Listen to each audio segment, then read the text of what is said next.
កិនប្រាថ្នាក្រុមប្រាំងវសានាថ្លៃមិនថា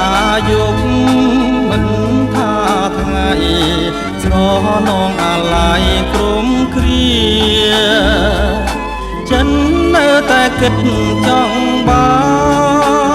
នក៏លយានមករួមជាគ្នា